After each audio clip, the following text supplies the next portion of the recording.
fíjese, Marta, a mí me parece interesante porque hay partes del libro que son muy interesantes. Ajá. A las personas que apenas se van familiarizando con la profesora Marta Aragón, déjenme decirles que es una persona que trabaja la prosa de una manera muy limpia. De repente uno descubre esos elementos de la novela épica, de la novela, o sea, una novela que tiene ciertos hilos conductivos que se trabajan entre la ficción, entre la realidad, o sea, personajes que sí existieron como Chimiquil, por ejemplo. Él es Un- el único verdadero. sí, Chimicuil sí, yo lo conocí, Chimiquil marrullero lo y conocí. tramposo. Sí, sí, Marrullero y tramposo, ¿no? Como se hablaba. tramposo. Dicen que contaban, esto es realidad, contaban, contaban que ellos tenían unos objetos ceremoniales que los guardaban en cuevas, así, y este fue y se los vendió. Fue y los vendió por $50 o $100, no sé qué, y que los quilibos estaban enojadísimos y que fueron, los rescataron y que los escondieron, que nadie sabe dónde quedaron escondidos. Yo lo traté mucho porque teníamos una tiendita en Valle de la Trinidad, mi esposo y yo, una de mis santas aventuras de la vida.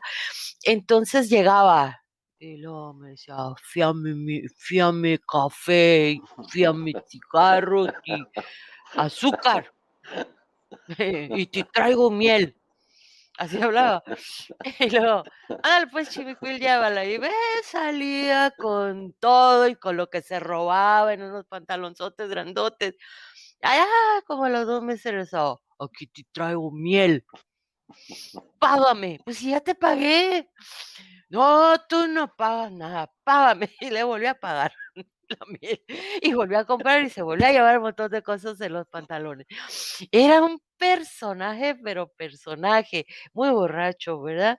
Entonces vendíamos cerveza ahí en la tienda, entonces amanecía fuera de la tienda dormido acostado en una piedra, así como almohada. Y una vez nos lo encontramos porque son lugares muy fríos, ¿verdad? Está muy cerca la sierra y cae nieve y hay unas heladas muy feas. Pasando la noche dentro de una zanja del camino, una zanja que había hecho la lluvia, ahí estaba metido.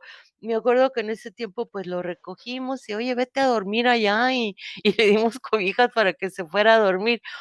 Ese era Chimicuil, yo lo llevé a dibujar, platicaba mucho con él, lo volví a ver como en los 90, ya finales de los 90, no se acordó de mí ya, y ya cuando fui como maestra al Valle de la Trinidad, ¿verdad? Porque volví, yo retomé, dejé de trabajar de maestra y retomé y me fui al Valle de la Trinidad y volví como maestra y me lo encontré y le dije, ¿no se acuerda de mí?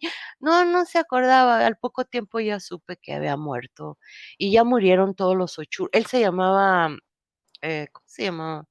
Chincuil. Oye, se apellidaba Ochurte Espinosa. ¿Cómo se Ochurte. llama? Teodoro, era Teodoro. Eran tres Eso es, hermanos. Teodoro eh, Churte Espinosa, los últimos que eran puros, pues, ¿verdad? Parientes de Chepa, la otra persona que menciono, a la que le hice el cuento de la leona. Entonces, a que por cierto, los rescaté todas sus historias y es lo que estoy trabajando ahora con Gerardo. Se van a llamar Leyendas de Oso Viejo y otros relatos y son puras historias baja californianas, totalmente campiranas, todas de cosas que me contaron, cosas que inventamos, cosas, en fin, es lo que estoy trabajando ahora con Gerardo Ortega en Urbanario.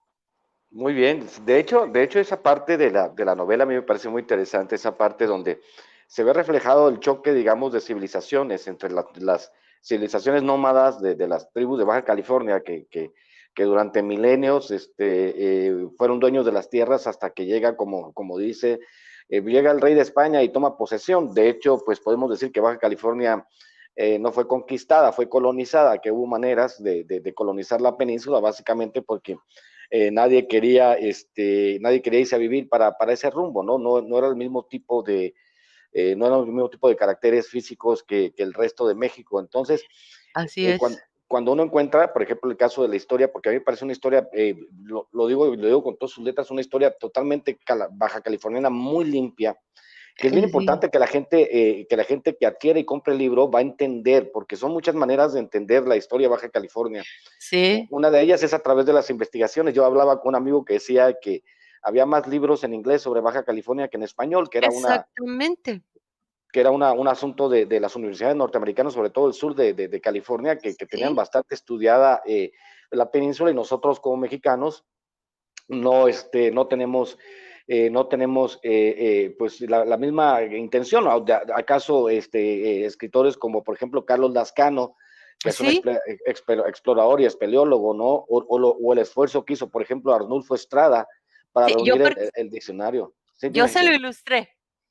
Tú le Arnulfo, ilustraste. yo le ilustré ese libro a Arnulfo con dibujitos de escuela.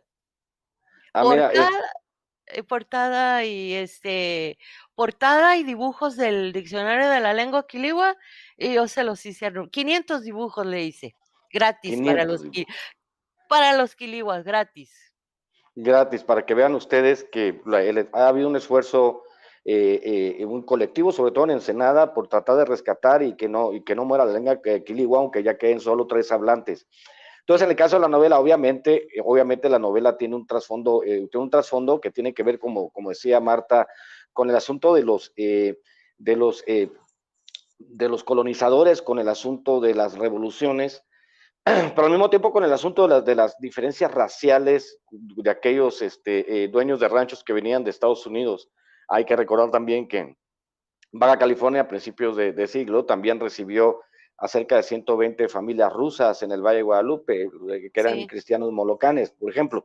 Entonces, por sí, eso, Ensenada en general y esa parte de la Baja California se convirtió como en un microcosmos totalmente distinto al resto de México. Decían que José Vasconcelos, por ejemplo, quedó admiradísimo de cuando las mujeres bailaban el calabaceado, ¿no? El ritmo de acá, un ritmo que es al final de cuentas, que es una polca alemana, y ujú. que, eh, y que Vasconcelos, al mirar que era pura gente blanca, estaba maravillado y dice, esto debería ser México, porque parece ser que el tipo era medio filonazi, ¿no?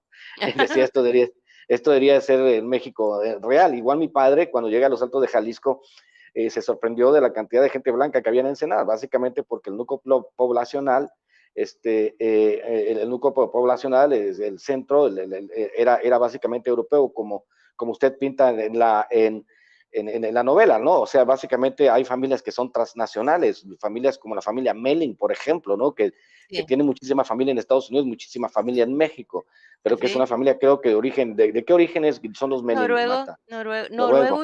los del rancho son noruego y danés, y los otros son noruego y mexicano, porque ya se casaron aquí con mexicana. Mm. Como yo recuerdo el caso de un camarada que se trajeron los Melling de Estados Unidos de niño y regresó un tipo súper rubio, ¿no? Que el tipo se vestía como ranchero y él decía que no se iba a casar con una gringa jamás, siendo él un norteamericano de pura cepa, rubio, hasta las pestañas y las cejas las tenía súper ¿Eh? rubias, azul. Sí, Y él así hablaba, son. hablaba con él, decía, un gringo vaquero.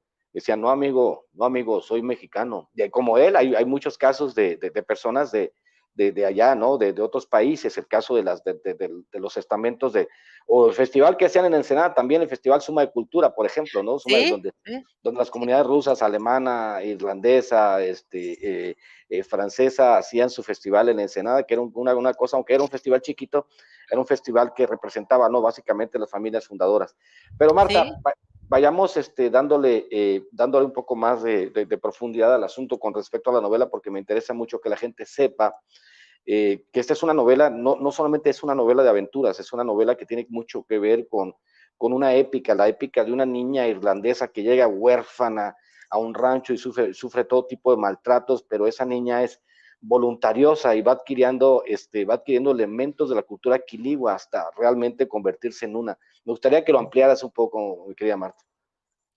pues, pues yo le di, pues en primer lugar ella